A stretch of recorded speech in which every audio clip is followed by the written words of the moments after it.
As you guys might have seen yesterday, Marvel Rivals had laid off a director and his entire team yesterday, and the news went crazy. Everybody was talking about it. We were wondering what the hell was going on because, quite frankly, nothing made sense. At the end of the day, Marvel Rivals is a massive success. There is no doubting it. The game had reached a peak concurrent player count of 600 some odd thousand players. The game makes insane amount of money from the skins that they sell within the game. The game is a super success, no doubt about it. So people were wondering, why were these people fired? What is the reason? We've seen a bunch of conspiracy theories and thoughts as to why they were fired. People were wondering maybe it was this, since it was a Seattle division, perhaps they were getting woke, perhaps they were trying to change things in the game, perhaps there was a difference in ideology, and now we have a little bit more information as to why the layoffs occurred, because NetEase themselves has responded to the backlash.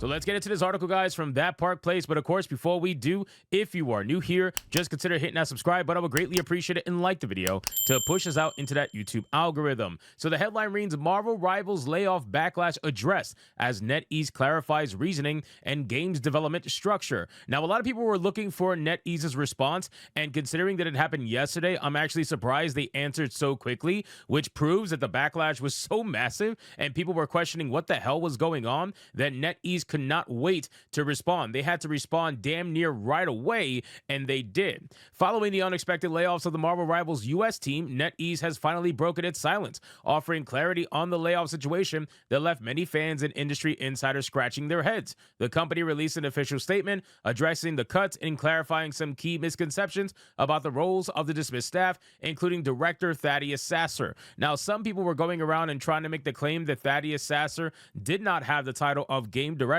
but that is not true. I showcased a screenshot over on Hypnocast last night, proving that during their conversations on live streams and videos, he was referenced as the game director, or at least one of the game directors. There is multiple people there that have that title, and he was the one holding that title for the U.S. side of things. So he was in fact the director, even if he wasn't the game director, if that makes sense. Sasser made headlines when he revealed on LinkedIn that his entire U.S.-based team had been let go. Despite the resounding success of Marvel Rivals, his post lamented the decision, highlighting the team's contribution to creating a new thriving franchise for NetEase. However, NetEase's statement offers a more nuanced explanation of what happened behind the scenes. Now, whatever the reason may be, before we get into it, I want to make it very clear that these Chinese companies that make these live service games, this is what they do, right? This is just what they do. Tencent does the same exact thing, right? The US side of things is usually just useful idiots. And once those useful idiots run their course and they're not useful anymore, they cut them off and they fire them. There is a multitude of stories out there,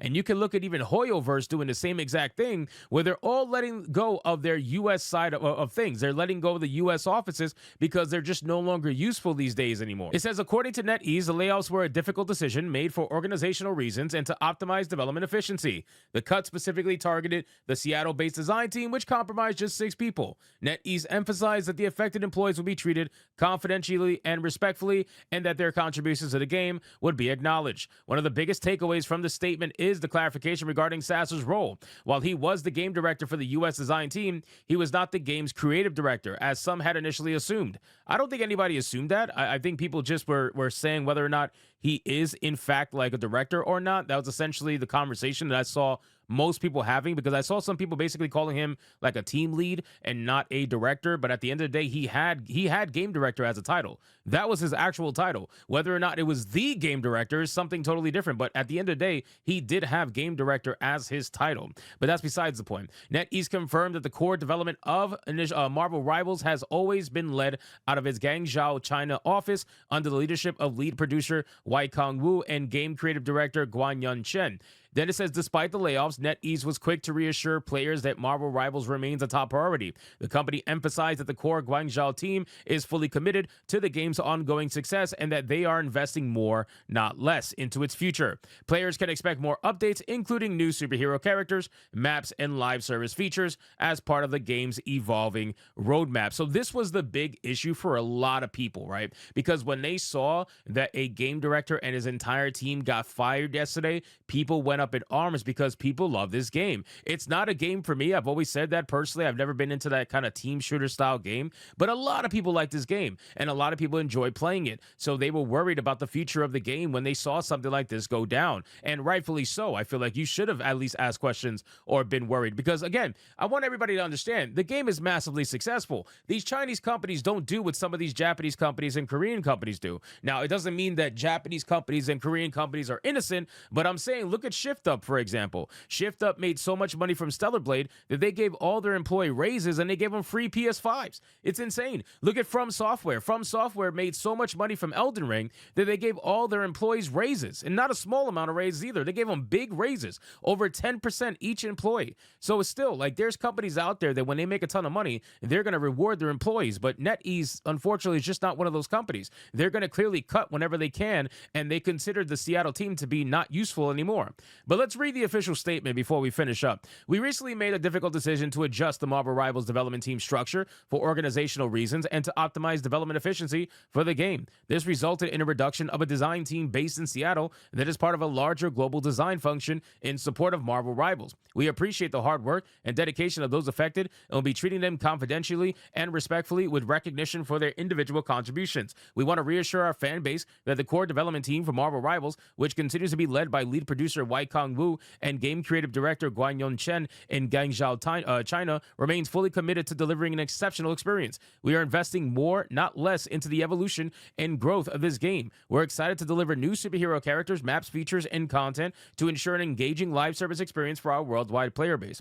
I really do believe that this is essentially them cutting the fat, because now the game is at an optimized level where they could just run it, like give you skins, give you stuff, sell you things, and that's basically it. At this point now, they're just milking the cow, and they don't have to make sure the cow is up and running, because the cow is basically, up and running. That's basically it. So at this point now, it just, people are going to say what they want to say about the Seattle group. Some people are going to have mixed reactions. Some people are going to think, oh, they got rid of Seattle because they're probably woke. I mean, it's amazing how people will justify getting rid of certain departments just because they believe something to be true, right? Which is hilarious at the end of the day. And the only reason why they're doing that is because they actually like the game, right? If this was some game that they didn't like, they wouldn't care. But because they like the game, Marvel Rivals, suddenly it's like, well, they probably fired him because they were woke. Nobody knows that for sure, right? Obviously, Seattle has a high likelihood of that being true, let's be honest. But nobody knows that for sure. People are just making shit up at this point. But that's perfectly fine. At this point, I think people can kind of calm down and take this understanding that it was 6 people that got fired.